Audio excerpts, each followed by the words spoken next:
Hi friends, അപ്പോൾ നമ്മളിന്ന് ഇവിടെ ചെയ്യാൻ വേണ്ടി പോണത് ക്ലാസ് 11th ഫിസിക്സിലെ ചാപ്റ്റർ ആയിട്ടുള്ള വേവ്സ് എന്ന ചാപ്റ്ററിലെ എക്സസൈസ് 15.14 ആണ്.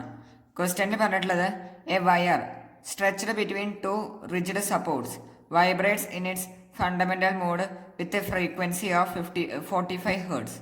The mass of the wire is 3.5 into 10 raised to minus 2 kg and its linear mass density is 4.0 into 10 raised to minus 2 kg per meter. അതിൽ ഫസ്റ്റ് പാർട്ടിൽ ചോദിച്ചിട്ടുള്ളത് what is the speed of A transverse wave on the string. Second പാർട്ടിൽ ചോദിച്ചിട്ടുള്ളത് tension on the string. അപ്പോൾ അതായത് ചോദ്യത്തിൽ പറഞ്ഞിട്ടുള്ളത് ഒരു വയറുണ്ട്, ആ വയറിനെ നമ്മൾ രണ്ട് വോളുകളിലായിട്ട് എന്ത് ചെയ്തിട്ടുണ്ട്, ഇങ്ങനെ സപ്പോർട്ട് ചെയ്തിട്ടുണ്ട്. ഇതൊരു വോള്, ഇതൊരു വോള്. നമ്മൾ എന്ത് ചെയ്തിരിക്കുകയാണ്, അതിനെ ക്ലാമ്പ് ചെയ്തിരിക്കുകയാണ്. പിന്നെ നമ്മൾ ഇതിലൊരു വൈബ്രേഷൻ പ്രൊഡ്യൂസ് ചെയ്തു അല്ലേ. വൈബ്രേഷൻ പ്രൊഡ്യൂസ് ചെയ്തപ്പോൾ അത് ഫണ്ടമെന്റൽ മോഡിലാണ് അത് വൈബ്രേറ്റ് ചെയ്തത് അല്ലേ. ഫണ്ടമെന്റൽ മോഡ് നമ്മൾ വേവ്സ് ചാപ്റ്ററിൽ അവസാനമായിട്ട് അത് പറയുന്നുണ്ട് അല്ലേ, ഫണ്ടമെന്റൽ മോഡിന്റെ കാര്യം. എന്താണ് ഫണ്ടമെന്റൽ മോഡ് എന്ന് പറഞ്ഞു കഴിഞ്ഞാൽ, അതായത് അവിടെ രണ്ട് നോഡും ഒരു ആന്റി നോഡും ഉണ്ടാവുക അല്ലെ. രണ്ട് നോഡും ഒരു ആന്റി നോഡും. എന്താണ് നോഡ്, എന്താണ് ആന്റി നോഡ്? നോഡ് എന്ന് പറഞ്ഞു കഴിഞ്ഞാൽ എന്താണ്, അതായത് ആ പാർട്ടിക്കിളിന് എന്തുണ്ടാവില്ല, അവർക്ക് ഒരു ഡിസ്പ്ലേസ്മെന്റ് ഉണ്ടാവില്ല. നോഡിലുള്ള പാർട്ടിക്കിളിന് ഒരു ഡിസ്പ്ലേസ്മെന്റ് ഉണ്ടാവില്ല. ആന്റി നോഡിനായിരിക്കും മാക്സിമം ഡിസ്പ്ലേസ്മെന്റ് ഉണ്ടാവുക. നോഡും ആന്റി നോഡ് ഇത് രണ്ടെണ്ണം എന്താണ്, നോഡാണ്. ഇത് രണ്ടെണ്ണം നോഡാണ്, ഇത് ആന്റി നോഡാണ്. കണ്ടോ, ഇവർക്ക് മാക്സിമം ഡിസ്പ്ലേസ്മെന്റ് ഉണ്ടായി. മീൻ പൊസിഷനിൽ അവർക്ക് മാക്സിമം ഡിസ്പ്ലേസ്മെന്റ് പാർട്ടിക്കിൾസിന് ഉണ്ടായി. അതേസമയം ഇവിടെയുള്ള പാർട്ടിക്കിൾസിന് എന്തുണ്ടായില്ല, ഒരു ഡിസ്പ്ലേസ്മെന്റ് ഉണ്ടായില്ല. അവരവിടെ തന്നെ കണ്ടിന്യൂ ചെയ്തു. ബാക്കി എല്ലാ പാർട്ടിക്കിൾസിനും ഡിസ്പ്ലേസ്മെന്റ് ഉണ്ടായി. ഈ പാർട്ടിക്കിൾസിന് മാത്രം എന്തുണ്ടായില്ല, സീറോ ഡിസ്പ്ലേസ്മെന്റ്. അവരൊട്ടും എന്ത് ചെയ്തില്ല, ഡിസ്പ്ലേസ് ഇല്ല. അങ്ങനത്തെ പാർട്ടിക്കിൾസിനെയാണ് നമ്മൾ എന്ത് വിളിക്കുക, നോഡ്. ഇത് രണ്ടും എന്താണ്, ഇത് രണ്ടും നോഡും ഇത് ആന്റി നോഡാണ്. അപ്പോൾ ഫണ്ടമെന്റൽ മോഡിലാണ് അത് വൈബ്രേറ്റ് ചെയ്യണത് വിത്ത് എ ഫ്രീക്വൻസി ഓഫ് 45 ഹെർട്സ്. അപ്പോൾ ഫണ്ടമെന്റൽ ഫ്രീക്വൻസിനെ നമ്മൾ എങ്ങനെയാണ് റെപ്രസെന്റ് ചെയ്യുക, F1 വെച്ചിട്ടാണ് റെപ്രസെന്റ് ചെയ്യുക. F1 ഫണ്ടമെന്റൽ മോഡിലുള്ള ഫ്രീക്വൻസിനെ ഫണ്ടമെന്റൽ ഫ്രീക്വൻസി എന്ന് വിളിക്കും. ആ ഫണ്ടമെന്റൽ ഫ്രീക്വൻസിനെ നമ്മൾ F1 വെച്ചിട്ടാണ് റെപ്രസെന്റ് ചെയ്യുക. അത് എത്രയാണ്, 45 ഹെർട്സ്. പിന്നെ തന്നിട്ടുള്ളത് വയറിന്റെ മാസ് തന്നിട്ടുണ്ട്. വയറിന്റെ mass, total mass 3.5 into 10 raised to minus 2 kg. അതേപോലെ തന്നെ വയറിന്റെ linear mass density. Linear mass density എന്ന് പറഞ്ഞു കഴിഞ്ഞാൽ വയറിന്റെ 1 മീറ്റർ ലെങ്ത്തിൽ അല്ലേ, വയറിന്റെ 1 മീറ്റർ ലെങ്ത്തിൽ എത്ര മാസാണുള്ളത് അതിനെയാണ് നമ്മൾ ലീനിയർ മാസ് ഡെൻസിറ്റി എന്ന് വിളിക്കും അല്ലേ. ഇതിൽ നമ്മൾ അതിന് വേണ്ടിയിട്ട് ഒരു സിമ്പല് നമ്മൾ യൂസ് ചെയ്തിട്ടുണ്ട്, മ്യൂ. മ്യൂ എന്ന് പറയുന്നതാണ് എന്ത്, ലീനിയർ മാസ് ഡെൻസിറ്റി. മ്യൂ എത്രയാണ്, mu 4.0 into 10 raised to minus 2 kg per meter അല്ലേ. 4.0 into 10 raised to minus 2 kg per meter ആണ് മ്യൂ, അതായത് മാസ് പെർ യൂണിറ്റ് ലെങ്ത്. പിന്നെ എന്താണ് speed of the transverse wave എന്നാണ് ചോദ്യം. സോ ഇവിടെ നമുക്ക് ഫണ്ടമെന്റൽ ഫ്രീക്വൻസിന്റെ ഇക്വേഷൻ നമുക്കറിയാം. F1 is equal to 1/2L under root T by mu അല്ലേ.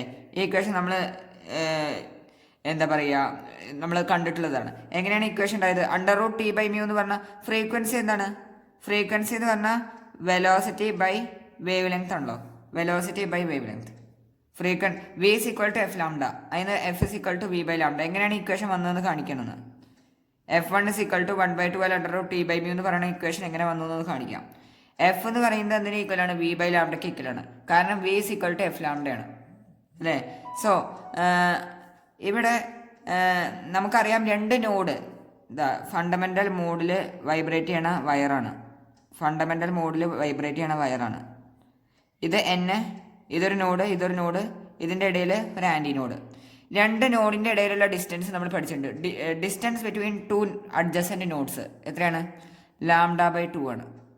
λ/2 ആണ്, നമ്മളത് പഠിച്ചിട്ടുള്ളതാണ്. രണ്ട് അഡ്ജസൻറ്റ് നോഡിൻ്റെ ഇടയിലുള്ള ഡിസ്റ്റൻസ് എത്രയാണ്, λ/2. ഈ λ/2 എന്തിന് ഈക്വലാണ്, ഈ ടോട്ടൽ സ്ട്രിങ്ങിൻ്റെ ലെങ്ത്തിന് ഈക്വൽ അല്ലേ. λ/2 ഈ ടോട്ടൽ സ്ട്രിങ്ങിൻ്റെ ലെങ്ത്തിന് ഈക്വൽ ആണ്. So L is equal to λ/2 എന്ന് പറയാം. L എന്ന് പറയുന്നത് ഈ ടോട്ടൽ സ്ട്രിങ്ങിൻ്റെ ലെങ്ത് ആണ് L. L is equal to λ/2. അതിൽ നിന്ന് നമുക്ക് λ is equal to 2L എന്ന് കിട്ടും അല്ലേ. λ is equal to 2L അല്ലേ. അത് നമ്മളിവിടെ സബ്സ്റ്റിറ്റ്യൂട്ട് ചെയ്യാം. സോ നമ്മൾ F1 ആണ് കേട്ടോ കാണുന്നത്. F1 ഫസ്റ്റ് ഫണ്ടമെന്റൽ ഫ്രീക്വൻസിയാണ് കാണുന്നത്. F1 is equal to V by ലാംഡയുടെ സ്ഥാനത്ത് 2L. പിന്നെ നമുക്കറിയാം വെലോസിറ്റി ഒരു എന്താ പറയുക വയറിലുണ്ടാവണ ട്രാൻസ്വേഴ്സ് വേവിൽ ഉണ്ടാവണ അതിലുണ്ടാവണ വൈബ്രേഷൻ്റെ വെലോസിറ്റി എന്താണ് v is equal to √T/μ. അതായത് ആ വയറിലുണ്ടാവണ tension whole divide by mu എന്ന് പറയുന്നത് മാസ് പെർ യൂണിറ്റ് ലെങ്ത്, അതിൻ്റെ സ്ക്വയർ റൂട്ടാണ് എന്ത് ഒരു വയറിലുണ്ടാവുന്ന ട്രാൻസ്വേഴ്സ് വേവിൻ്റെ സ്പീഡ് എന്ന് പറയുന്നത്. സോ v/12 v എന്ന് പറയുന്നത് √T/μ നമ്മൾ സബ്സ്റ്റിറ്റ്യൂട്ട് ചെയ്ത് കഴിഞ്ഞാൽ 1/12 √T/μ എന്ന് വരും. ഇങ്ങനെയാണ് ഇക്വേഷൻ വന്നത്. കണ്ടോ, ഇങ്ങനെയാണ് ഇക്വേഷൻ വന്നത്. സോ നമുക്ക് ക്വസ്റ്റ്യനിലേക്ക് വരാം. F1ൻ്റെ വാല്യൂ ഇവിടെ തന്നിട്ടുണ്ട് 45 ഹേർട്സ് ആണ്. സോ 45 ഈക്വൽ ടു 1/12 √T/μ അല്ലേ. ഈ √T/μ എന്ന് പറയുന്ന ടേമാണ് എന്ത് വെലോസിറ്റി. നമുക്ക് വെലോസിറ്റി ഇല്ല, ആദ്യം കണ്ട് സ്പീഡ് അല്ലേ, ട്രാൻസ്വേഴ്സ് വേവിൻ്റെ സ്പീഡാണ് കണ്ടത്. ഇനി നമുക്ക് ഈ രണ്ട് ഇൻഫർമേഷൻ ഉണ്ട്. വയറിൻ്റെ മാസ് ഇത്രയാണ്, വയറിൻ്റെ mass per unit length 4.0 × 10⁻² kg/m. ഇതിന് നമുക്ക് ലെങ്ത് കണ്ടുകൂടെ, ലെങ്ത് കാണാം. അതായത് 1 മീറ്ററിൻ്റെ മാസാണ് 4.0 × 10⁻² kg. അങ്ങനെയാണെങ്കിൽ 3.5 ടോട്ടൽ മാസ് എത്രയാണല്ലോ, 3.5 × 10⁻² kgയുടെ ലെങ്ത് എത്രയെന്ന് നോക്കിയാൽ മതി. അത് എത്ര വരും? 3.5 × 10⁻² ഹോൾ ഡിവൈഡ് ബൈ 4.0 × 10⁻². 10⁻² ക്യാൻസൽ ആവും. നമുക്ക് ഇത് ആൻസർ വരിക 0.875 മീറ്റർ ആണ് കിട്ടുക. 0.875 മീറ്റർ. അത് നമ്മൾ ഇവിടെ സബ്സ്റ്റിറ്റ്യൂട്ട് ചെയ്യാം. സോ 1/2 നമുക്ക് ലെങ്ത് കിട്ടിയേ ടോട്ടൽ ലെങ്ത് എത്രയാണ്? 0.875 മീറ്റർ. 0.875 അല്ലേ. ഈ √T/μ ആണ് എന്ത്, ഈ √T/μ ആണ് v എന്ന് പറയുന്നത് കേട്ടോ. നമുക്ക് ഈ √T/μ വാല്യൂ ആണ് കാണേണ്ടത് ആദ്യത്തെ ചോദ്യത്തിൽ. Is equal to 45. ഇതിന് നമുക്ക് √T/μ എത്ര വരും? അപ്പോൾ നമുക്ക് √T/μ എത്ര കിട്ടും? 45 × 2 × 0.875 എന്ന് കിട്ടും അല്ലേ. 45 × 2 × 0.875. ഇത് അപ്രോക്സ് വരാം 78.75 മീറ്റർ പെർ സെക്കൻഡ് ആണ് നമുക്ക് ആൻസർ കിട്ടുക. 78.75 മീറ്റർ പെർ സെക്കൻഡ്. സോ നമുക്ക് വെലോസിറ്റി കിട്ടി. ഈ √T/μ ആണ് എന്ത് വെലോസിറ്റി, അതായത് സ്പീഡ് ഓഫ് ട്രാൻസ്വേഴ്സ് വേവ്. നമുക്ക് എ പാർട്ടിന് ആൻസർ കിട്ടി. V is approximately 78.75 metre per second. രണ്ടാമത്തിൽ ചോദിച്ചിട്ടുള്ളത് എന്താണ് ടെൻഷൻ എന്നാണ് അല്ലേ. ടെൻഷൻ ഓൺ ദി സ്ട്രിങ്, ആ സ്ട്രിങ്ങിൽ ഉണ്ടാവുന്ന ടെൻഷൻ, അത് നമുക്ക് ഈ വെലോസിറ്റിയുടെ എക്സ്പ്രഷൻ കിട്ടും അല്ലേ. വെലോസിറ്റി എന്ന് പറയുന്നത് എത്രയാണ്? 78.75 ഈക്വൽ ടു എത്രയെന്ന് വരും? ഇതാണ് വെലോസിറ്റി √T/μ അല്ലേ. പിന്നെ 78.75 ഈക്വൽ ടു √T ആണ് നമുക്ക് കണ്ടത്. മ്യൂവിൻ്റെ വാല്യൂ നമുക്കറിയാം 4.0 × 10⁻² അല്ലേ. രണ്ട് ഭാഗം സ്ക്വയർ ചെയ്യുക അല്ലേ, രണ്ട് ഭാഗം സ്ക്വയർ ചെയ്യുക.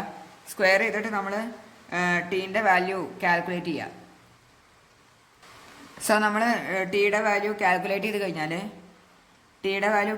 കഴിഞ്ഞാൽ നമുക്ക് ഏകദേശം ആൻസർ വരാം 78.75ൻ്റെ സ്ക്വയർ എടുക്കുക. രണ്ട് ഭാഗത്ത് സ്ക്വയർ എടുക്കുക. സ്ക്വയർ എടുത്തിട്ട് 4.0 × 10⁻² മൾട്ടിപ്ലൈ ചെയ്യുക. അപ്പോഴാണ് നമുക്ക് ടീയുടെ വാല്യൂ കിട്ടും. അപ്പോൾ ടീയുടെ വാല്യൂ എത്ര കിട്ടുക? 248 ന്യൂട്ടൺ എന്ന് കിട്ടും. അത് ചെയ്ത് കഴിഞ്ഞാൽ നമുക്ക് ആൻസർ കിട്ടും. ടെൻഷൻ്റെ വാല്യൂ എത്ര കിട്ടി? 248 newton. Speed of the transverse wave നമുക്ക് കിട്ടി എത്രയാണ്? 78.75 മീറ്റർ പെർ സെക്കൻഡ്. ടെൻഷൻ എത്രയാണ്? Tension 248 newton. എല്ലാവർക്കും ക്വസ്റ്റ്യൻ മനസ്സിലായെന്ന് വിചാരിക്കണോ? ഭയങ്കര ഇമ്പോർട്ടൻ്റ് ആയിട്ടുള്ളൊരു ചോദ്യമാണ്. എന്തെങ്കിലും സംശയം ഉണ്ടെങ്കിൽ നിങ്ങൾക്ക് കമൻറ്റ് ബോക്സിൽ അറിയിക്കാവുന്നതാണ്. സംശയങ്ങളൊന്നും ഇല്ലെങ്കിൽ ലൈക്ക് ചെയ്യുക, സബ്സ്ക്രൈബ് ചെയ്യുക, ഷെയർ ചെയ്യുക. Thank you.